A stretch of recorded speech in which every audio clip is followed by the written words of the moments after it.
Hello and welcome back, everyone, today to the Adam Hazara Show for episode 16. Got some massive talking action going on today. Lake Braddock boys hoops, of course, fell to Woodson last week in the district semis. We'll get into that and we'll talk about that game. And of course, we'll be previewing regionals as they're going to be hosting Thomas Jefferson at home for the Region 6C play-in game. We'll get into that game as well. We'll kind of talk about what do we expect from Bruins in the 6C regional tournament as well. So, once again, thank you everyone so much for tuning in here on Sunday, February 23rd, 2025, just exactly at 7 p.m. Eastern Standard Time. And before we start, make sure you guys leave a like, hit that subscribe button, share this video with a friend, and turn on notifications so you do not miss another show. So, without further ado, let's get started tonight here on the Adam Hazara Show. So, first off, let's get into what was a seemingly interesting and kind of thrilling at times game versus Woodson that Lake Braddock played in boys hoops back on Thursday at South County. Fortunately, the Bruins, of course, lost. I believe the final was 63-56, if I'm not mistaken. And let me just say right now, there was a lot of things that the Bruins could have done that game right. And that way could have very, very easily done right to upset Woodson. The opportunities were there. But for whatever reason, they just didn't come up in those easy opportunities. And I'll explain what it is. So let's first start off with kind of what was going on during the game. So the game, as expected, you saw Woodson getting out to the early lead, which is expected. Woodson was the district favorites. They went on to win the District Northwest Potomac Friday night. And so Coach Craig and his team is celebrating. They're preparing for regionals as we speak. They get a first round bye. And so, though the Bruins did actually play some fight with them. As I said last week coming in, don't expect it to be a big blowout for Woodson. And it wasn't. The Bruins did play well. And, there were a couple times in that game where seemingly it was looking like it was getting to that point. But the Bruins did a good enough job to keep up with the Cavaliers. And so, good job to the Bruins again. But again, this was an easily winnable game. So let's get into it. So we saw them getting, 5 points, within 5 points a couple times. They won a couple runs in that game. They could have easily had the lead on Woodson and come up with an upset. So one of the things, let's first start off, I don't really understand, why are we taking, or I shouldn't say we, but why is there so much, dangerous risk-taking in these playoff games? You can't expect, and, I'll give some examples. So we see those, these balls are trying to keep in bounds. This happened a couple times. You just throw it up for grabs, you're trying to keep the ball in bounds. You keep it up for grabs, and it just goes right back to Woodson. And it's not in the place where you would want it. It's it's going in these horrible locations. And you can't tell me that was the right decision in that situation. It seemed like, again, that was where the Bruins really killed. Were on those, they kept turning the ball over in that. They kept doing that. And, it led to them, that's one of the things that led them to losing. And, they kept taking, again, with the risk-taking. We'll talk about Tyee Clayton. Now, he's been great for the Bruins all season. First-team all-district guard, has done almost everything that the Bruins have asked for him to do. Been a great leader, been a great guard. He's done everything he's could. Been all around a great player for him this year. He's the reason why they're, been over 500 this year. And the reason why they're not the 3-20 team they were last year, or the 7-18 squad that was 2 years ago. And on this show this year, I have not really complained at all about Tyee's game because it's been that good. He's, not done a lot wrong. But I will say, here's where he was wrong. So it seems like we saw this a couple times. This was in a Woodson game, and also we saw at times in a Robinson game. Sometimes he can go for some, again, we're talking about these dangerous moves. Sometimes he'll make moves that are just too risky. Go for these weird layups where there's really no room to get inside.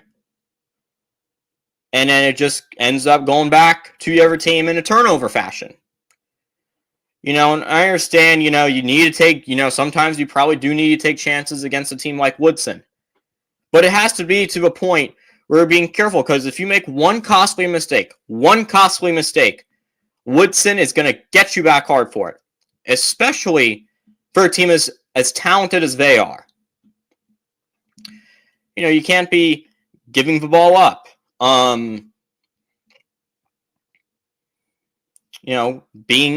Sometimes they're being way too aggressive. Not trying to take a couple seconds to try to find, open guys. Again, you can't be making those mistakes. You can't. This is, hello, it's not December. It's February. You actually have a chance to win against the district favorites. You almost did. You proved it for the first half back on February 3rd, where you led them through the first half of that game by a point. It's a point, but you'll take it. A win is a win. And also, there is some to blame here for Coach Mitras. He's been in a big moment for a long time now. 20-plus years he's been coaching the Bruins. Dealt with it back in his coaching days at Hayfield back in the 90s. And also, you would, we'll get into what he did. So, late in the fourth quarter, there was about, I would say, maybe about half a second left on the clock before the game was over. Woodson's, of course, still winning up to this point. And so what you got is that he decides to put back in Riley Peterson and Dean Johnson, take Tyee Clayton, Nate McComb out for an inbound ball that Woodson was throwing in. The game was still relatively close. The Bruins had kind of a slim chance at this point to come back and possibly win the game and upset the Cavaliers. He decides to put in Riley Peterson and Dean Johnson. His first time off the bench all game. We're kind of getting to the bench usage. That's another problem. We'll talk about that in a few moments. But again, why are you taking out, your two best players? Nate McComb, who's your tallest player on the team, he's the center. You're taking out Tyee Clayton, a 6-foot guard for an inbound ball for Dean Johnson, who's what, 5'10"? For Riley Peterson, who's what, 6'2", 6'1", something like that, for that inbound ball. Doesn't, and you don't have your tallest lineup out there for a situation like that. That was a big moment of game that, maybe the Bruins could have bounced off some momentum and, could have definitely gotten off some steam. And the one problem we talked about Peters this season a couple times is his usage of the timeouts. Why isn't he using, he should be aggressive with timeouts in a game, and, that actually wasn't a problem last game, because sometimes he wouldn't be as aggressive with timeouts in situations like he should be. Last game, he was actually pretty good with his timeouts, in my opinion. So that's not something to complain about there. Another thing, but there is another thing to complain about. So, again, that moment there, you could have probably gotten some steam off that. And then we also have the issue, like I just said, with the bench. You're using Riley Peterson and Dean Johnson. You bring your two guys off a bench. Less than half a minute left in the game. The only guy you'd seen off a bench at that point was Cleat Cash, who's been getting most of the minutes over Brick and Tenna. Well, that's another story of its own. We'll get into that in a few moments as well. But that's the one situation where you decide to use your bench, who you've said all season has been such a big role. You say Riley Peterson, been such a big role. That's the one place you decide to put him in. You say Walker Mitchell, now he's healthy. Potential starter. Been playing big minutes off the bench for you down the stretch this season. That's where you decide don't use him. Now, maybe he was injured. If he was injured, of course not. But if he is healthy, which, I don't know if he was injured that game, I'll be honest. But if he was healthy, he should have been out there. You want to use Dean Johnson, use Dean Johnson too. And a lack of use of a bench, real different game plan that Coach Mitras was going for. Now, again, maybe it was because it was Woodson. And you knew that they were going to be a threat every game. And what it seemed like, maybe it worked. But, maybe the starting lineup would have much more firepower, because it looked like the Bruins were getting tired out very quickly in the first half. Clayton looked like he was tiring out. Xavier Maine looked like he was tiring out a lot. I think McComb looked pretty tired too in the first half. Like they were running out of stamina fast. Because Woodson, they have a really deep bench. They have one of the deepest benches in the area. That's why they're so good this year. And so they kept making constant lineup changes, like every few seconds. And, the Bruins, Woodson, the physical team that they are, and, they have some very physical players that come off a bench too, including the District Player of the Year, Noah Limbago, who was coming off a bench for Woodson. You have to deal with Colin Morgan, who's great inside. You got to deal with, Medhurst, 6'5" big for Woodson, coming off their bench too. I mean, they have some guys who can tire you out. They're very physical, and Braddock was dealing with too much of that. Now, at one time in that first half, they decided to go to Peterson or anyone not named Khalid Cash at all.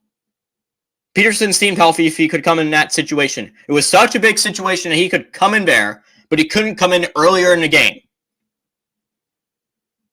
Does that make sense at all? Leave your opinions down in the comments, guys. If you have a question, please. But, still, big shift in the game plan, and it went awful. So, besides with, the trouble for timeouts this season, there's been a lot of other issues that game, some very questionable calls. And keep in mind, someone who's been in the business for 20 plus years that's doing this. In a district semis game versus Woodson, he's been playing Coach Craig for the last 20 years now. And you still don't know his pattern. Don't know. And, you know, again, it's just mind-boggling how that game went. A lot went wrong.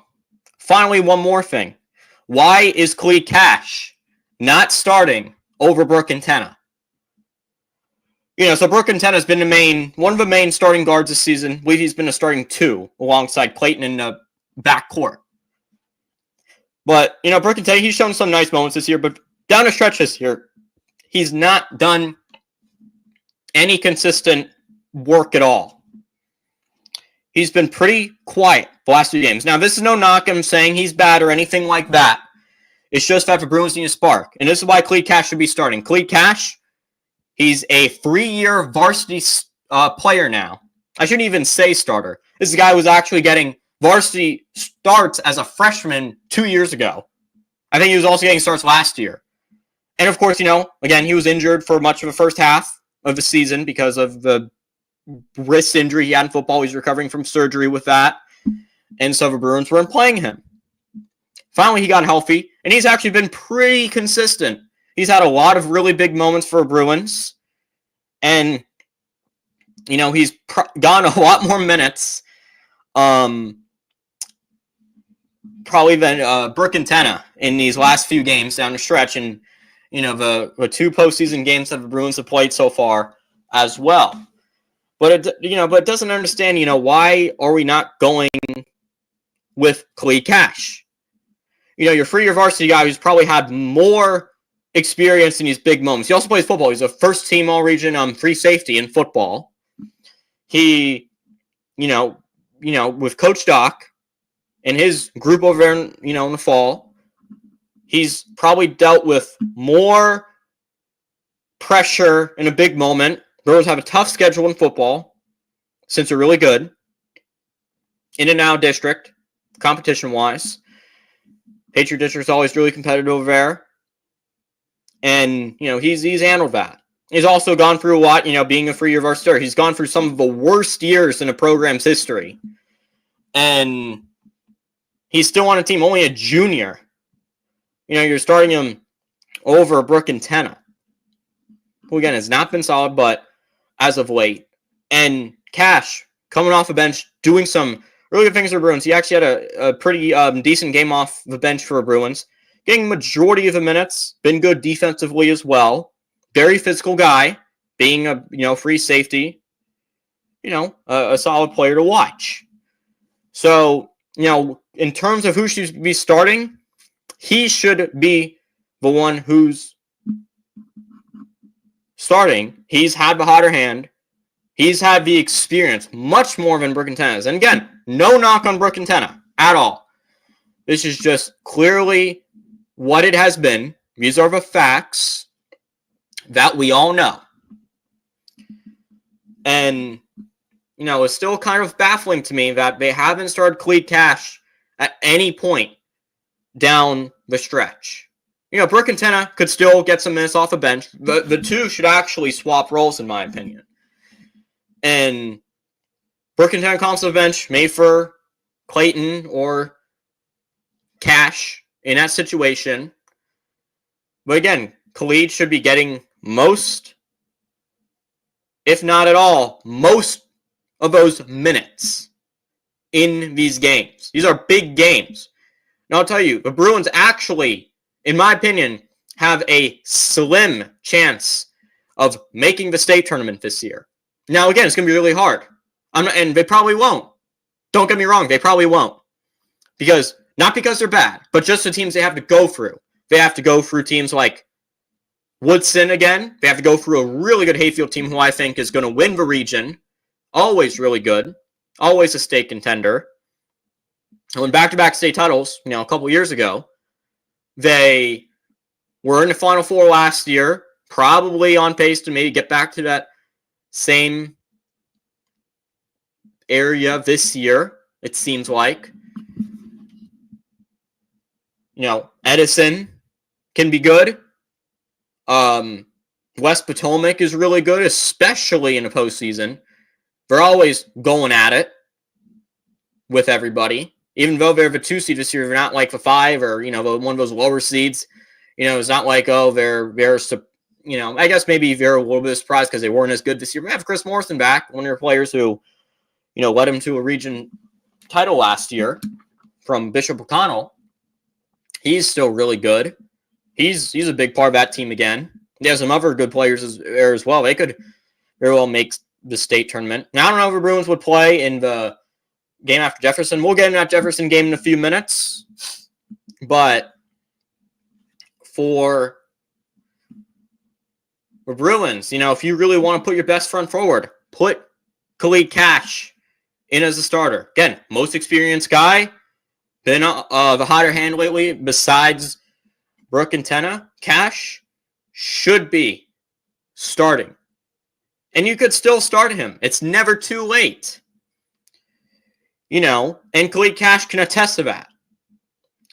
Because this past football season, he literally saw Coach Doc start Ty Jackson, who's really good quarterback for the Bruins, for Michael Cerise, who was their quarterback starting most of the year and was first team all-region unanimously. I think all-district. I don't know about all-region, actually, but that doesn't really matter. It's besides the point. And Jackson didn't play most of the season because he was battling lower body injury. I think it was a torn meniscus, as Coach Doc said. And he literally started in a regional final game versus Fairfax, and he led the Bruins to that game. Cerise had been the starting quarterback up to that point for most of the season. And then Ty Jackson starts him, and then he goes off, wins him a region title. Shows up in a big moment. And guess what? It looked like a really risky move, but it paid off. So no question here. It's not nearly as risky because this is not a regional final game we're talking about tomorrow versus TJ. This is a regional play-in game. And, those first few minutes of the game matter. And you might be like, oh, well, they're putting in Brooke and Tenna to kind of maybe throw the team off, throw the other team off and, maybe, try to mismatch them. Forget the mismatching. You need a score right out of the gate. There should be no hesitation. No time for playing around. This is regionals. You lose one game, you're dead. Your season is done. None of this, we are trying to throw teams off with this matchup. You need points right out of that. Khalid Cash gives you the best chance at getting those points. Gives you the best chance on defense in the backcourt. None of this messing around. Again, stop it. Please. It's probably the most heated I've been. Because there is a lot of things to say about this game coming up. And these games. All right, so let's get into tomorrow's game versus TJ. That game will be on at 6:30. Make sure you tune into Lake Braddock Student Broadcasting YouTube channel. Yours truly, Adam Mazzara right here. We'll be on a call for that one. So make sure you guys tune into that. So thank you guys for that. For those of you who will be tuning into that. This is actually a TJ team that Lake Braddock actually played back on December 18th. Beat them 49-40. Should be more of a lead that they should have on them this time. They're playing at home. And they know what to expect since they faced them earlier this season. Bruins weren't fully healthy back then. Now they are. And so we should probably see more of a bench being used. We'll get them a nice warm-up. We should see, hopefully, Khalid Cash starting. I don't think they're going to. Now, maybe Coach Beecher's another thing. Maybe he doesn't want to mess with the starting lineup. Maybe because it would throw off the game plan. But again, it could. I don't think it's too much of a game plan change. Putting in Khalid Cash over Brooke and Tenna to a point where it's just going to mess you up to a point where you're not going to win against a Colonials team that you should beat. They're not known to really be a threat to anybody. There's a slim chance maybe they pull off the upset, but there's probably a 95% chance that Lake Braddock pulls off a win tomorrow. I'm not sure who they would be facing in regionals in a quarterfinal round. I'd have to look into that. But, again, they should beat TJ tomorrow. It should be really easy for them, especially on the outside, because I know TJ, they don't have the most balanced guard attack. Bruins, of course, with Clayton and Cash. I think even Brook and Ten in this situation would be fine, but I think it's a good opportunity, to get maybe Cash on his feet, get him a start before then. Preparing for whoever they'll face that's better in the quarterfinals coming up, I believe, on Tuesday the 25th. So you have that going on. A couple other notes to point out. One of these other things we've seen is Nate McComb actually has been more aggressive from shooting range. He's taking a lot more chances from mid-range with his twos. Been taking a lot of chances from a perimeter. He's actually been a pretty good shooter. Everyone should also be running McComb a lot more through that. But again, I want to point that out real quick. Hopefully, Bruins can kind of clean it up a little bit tomorrow, get some things right, and prepare themselves for whoever they're facing. It's going to be Westpo, Edison, Hayfield, or Woodson that they'll be facing in that regional quarterfinals game. I believe that's on Tuesday night. So with that being said, expect the Bruins to win tomorrow. Be pretty ugly if they don't. And that's why I don't really have much to say, because it's just simple. The Bruins know what to expect. All they need to do is go out there and, just do everything that you're supposed to, like I said, and win the game. It's not that hard to beat TJ. Not bearing something that crazy happens. It should be a pretty easy game for the Bruins. They should win it by at least, I would say, 12 or more points. Again, if they don't, they still win. Win is a win. You'll take that. So, that being said, I'll conclude today's episode of the Adam Zera Show. Thank you guys so much for tuning in. See you guys next time. Thank you.